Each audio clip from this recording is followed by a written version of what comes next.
என் தங்கப்பிள்ளையே, இன்று உன் வராகி என்னுடைய பாதத்தை தொட்டு வணங்கிய உனக்கு நாளைய விடியலில் உன்னை தேடி வந்து உனக்கான உதவியை செய்யக்கூடிய ஒருவரை தெரிந்து கொள்கின்ற பாக்கியத்தை நீ பெற்றுவிட்டாய். என் பிள்ளையே, உன்னுடைய தாயானவள் என் பாதத்தினை தொடுகின்ற பொழுதெல்லாம் உன் வாழ்க்கையில் நடக்கப் போகின்ற அதிசயம் ஒவ்வொன்றும் நிச்சயமாக உனக்கு மிக பெரியதொரு மாற்றத்தை கொடுக்கும் அல்லவா? நான் அதைத்தான் இன்று உன் வாழ்க்கையில் உனக்கு செய்து கொடுத்திட வந்திருக்கின்றேன்.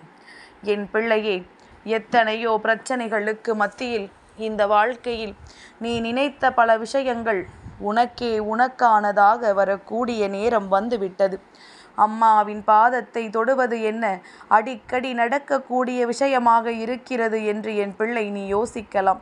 ஆனால் உண்மை என்ன தெரியுமா?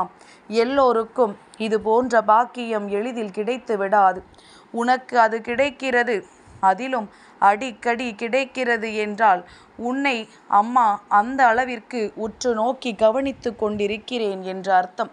உன் வாழ்க்கையில் உன்னை நான் மிகுதியாக தேடி வந்து கொண்டிருக்கிறேன் என்ற அர்த்தம். உனக்கு என்ன தேவை என்பதனை தெரிந்து உன் வாழ்க்கையில் உனக்கு என்ன தர வேண்டும் என்பதனை புரிந்து அம்மா உன்னிடம் எப்பொழுதும் வந்து கொண்டிருக்கிறேன் என்ற அர்த்தம். நான் எந்த ஒரு காலகட்டத்திலும் என் பிள்ளைக்கு வாழ்க்கைக்கு தேவையான விஷயங்கள் எதுவாக இருந்தாலும் அது கிடைத்துவிட வேண்டும் என்று முயற்சி செய்து கொண்டிருப்பேனே தவிர ஒரு நாளும் என் பிள்ளையை நான் வேதனையில் விட்டுவிட மாட்டேன். என் தங்கமே, நிச்சயமாக இந்த வாழ்க்கை இனிமேல் உனக்கு கொடுக்கக்கூடிய பல நல்ல விஷயங்களுள் இந்த தாயானவள் என்னுடைய பங்கு இருப்பதை நிச்சயமாக உன்னால் தெளிவாக புரிந்து கொள்ள முடியும். கஷ்டம் வந்து விட்டதே என்று சொல்லி வருந்திய உனக்கு நாளைய விடியலில் இவர் உனக்கு மிகப்பெரிய உதவியை தரப்போகிறார் என்றால் அதை என் பிள்ளை நீ வேண்டாம் என்று சொல்லிவிடவா போகின்றாய்? என் பிள்ளையே, நிச்சயமாக எந்த நாளாக இருந்தாலும் அது உனக்கு வாழ்க்கையில் அதிர்ஷ்டத்தை கொடுக்கக்கூடிய நாள்தான். எந்த விடியலாக இருந்தாலும் அது உனக்கு நன்மைகளை கொடுக்கக்கூடிய விடியல்தான் என்பதனை புரிந்து கொண்டு என் பிள்ளை இனிமேல் உன் வாழ்க்கையில் நடக்கின்ற ஒவ்வொரு செயலுக்கும் உன் தாயானவள் நான் பொறுப்பாவேன் என்பதனை நீ தெரிந்து கொண்டால் போதும். எதுவுமே சரியில்லாத போதும் எல்லாம் சரியாகிவிடும் என்று நம்புவது தானே இந்த வாழ்க்கை. அப்படி நம்பி நீ இந்த வாழ்க்கையில் செய்கின்ற ஒவ்வொரு விஷயங்களுமே உனக்கு மிகுதியான பலன்களை கொடுக்கும் என்பதனை நீ புரிந்து கொள்ள வேண்டும். என் பிள்ளையே, எதுவாக இருந்தாலும் சரி, சிரித்துவிட்டு கடந்து செல். சில சில்லறை புத்தி கொண்ட மனிதர்கள் எப்பொழுதும் அடுத்தவர்களை கேலியும் கிண்டலும் செய்வதையுமே தன்னுடைய வேலையாக வைத்து கொண்டிருப்பார்கள்.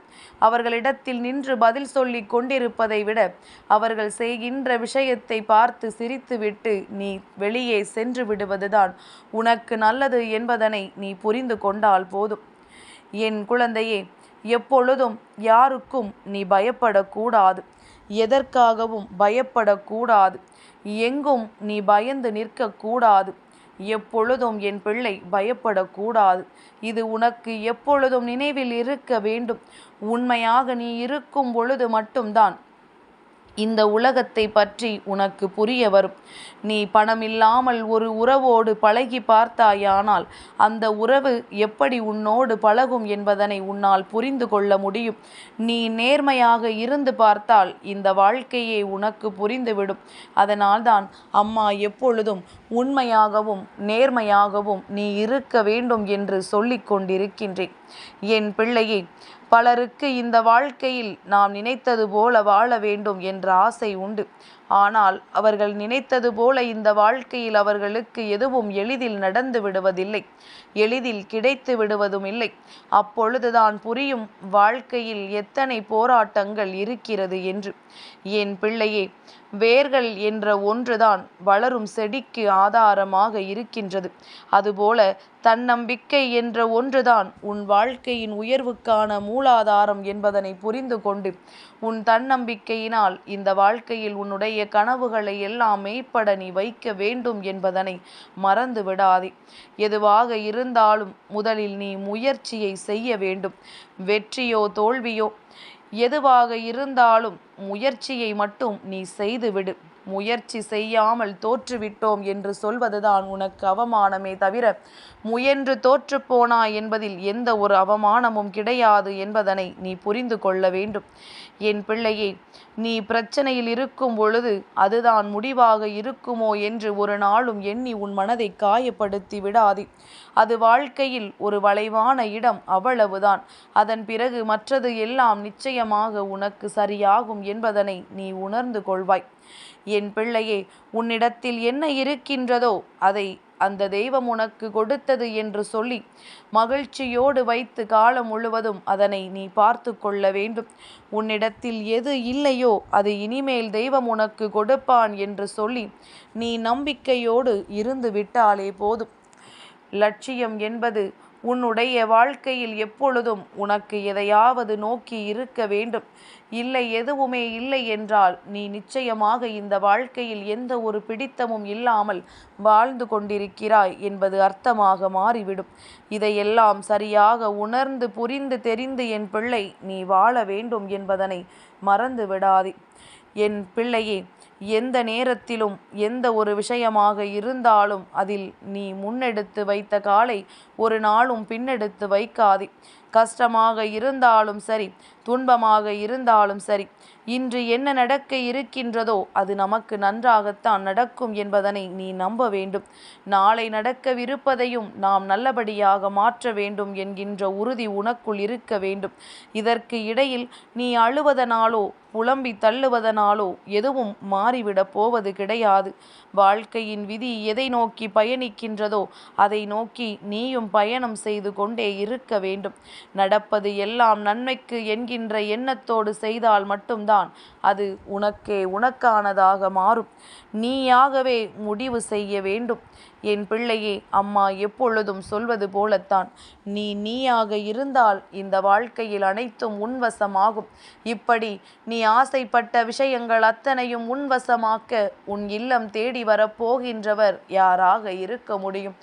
நாளைய விடியல் சதுர்த்தியினுடைய விடியல். விநாயக பெருமானினுடைய அன்பால் என் பிள்ளை இந்த வாழ்க்கையில் தனக்கான மிக பெரிய உதவியை பெற்றுக்கொள்ளப் போகின்றாய். யார் நினைத்தாலும் சரி, உன் வாழ்க்கையில் நாளை நடக்கப் போகின்ற விஷயங்களை யாராலும் தடுத்து நிறுத்திவிட முடியாது. அவரை வணங்கிவிட்டு நாளை நீ என்ன செய்ய போகின்றாயோ அந்த செயல் எழுத தொடங்கு. என் பிள்ளையே, அவரினுடைய அன்பை முழுமையாக பெற்றுக்கொள்ள எப்பொழுதும் நீ தயாராக இருக்கிறாய் என்பதனை அவருக்கு நீ உணர்த்தி காட்ட வேண்டும். உன்னை சுற்றி நடக்கின்ற விஷயங்கள், உன்னை சூழ்ந்து நடக்கின்ற விஷயங்கள் என்னவென்பதனை புரிந்து கொண்டு அதற்கு ஏற்றது போல உன் வாழ்க்கையை நீ வாழ வேண்டும். என்ன வந்தாலும் எது உன்னை விட்டு சென்றாலும் அதற்கு இடையில் என் பிள்ளையினுடைய வாழ்க்கையில் நல்ல விஷயங்கள் எல்லாம் நடக்கும் என்பதனை நீ புரிந்து கொள். விநாயக பெருமான் உன்னை தேடி வருகிறார் என்றால் என் பிள்ளை சர்வ நிச்சயமாக அது உனக்கான பேரின்பத்தை கொடுக்கும் என்பதனை நீ புரிந்து கொள்வதில்தான் இருக்கின்றது. எந்த நேரம் என்ன நடக்குமோ என்று எண்ணி கலங்காதே.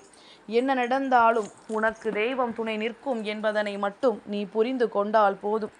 உன்னோடு தெய்வம் இருந்து உன் வாழ்க்கையில் உனக்கான அத்தனை நன்மைகளையும் செய்து கொடுக்கும் என்று நம்பி ஒவ்வொரு விடியலையும் என் பிள்ளை நீ நல்லபடியாக தொடங்க வேண்டும்.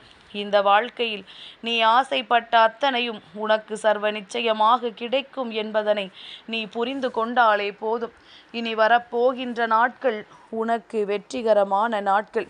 ஒவ்வொரு விடியலும் உனக்கு தெய்வம் கொடுக்கின்ற பரிசு, ஒரு பொக்கிஷம், ஒரு வரம் என்று நினைத்து அந்த நாளை நீ தொடங்குவாயானால் அந்த நாளில் உனக்கு வாழ்க்கை தருகின்ற சந்தோஷங்கள் எல்லாமுமே பல மடங்கு அதிகமாக இருக்கும். உன்னுடைய சந்தோஷத்தை பெற்றுக்கொள்ள எப்பொழுதும் என் பிள்ளை நீ தயாராக இரு. யாராலும் உனக்கு எந்த ஒரு இடைஞ்சோறுகளும் ஏற்படுத்தாமல் உன் அம்மா நான் பார்த்து கொள்கின்றேன். உன்னோடு துணை நிற்கின்ற இந்த வராகி நாளை சதுர்த்தியினுடைய விடியல், நவராத்திரியின் 4ஆம் நாளின் விடியலில் நிச்சயமாக உன்னை தேடி வருவதோடு மட்டுமல்லாமல் விநாயக பெருமானின் அன்பையும் அருளையும் கொண்டு நிச்சயமாக இந்த வாழ்க்கையில் உனக்கான அத்தனை நன்மைகளையும் பெற்றுக்கொள்ளப் போகின்றாய் என்கின்ற சந்தோஷத்தோடு இன்று இரவை என் பிள்ளை நீ நல்லபடியாக கடந்து வர வேண்டும். இனி இந்த வாழ்க்கை உனக்கு பேரானந்தத்தை கொடுக்கும் என்பதில் எந்த ஒரு மாற்று கருத்தும் கிடையாது. என் தங்கப்பிள்ளைக்கு இந்த வராகி அம்மாவினுடைய ஆசீர்வாதங்கள் எப்பொழுதும் உண்டு.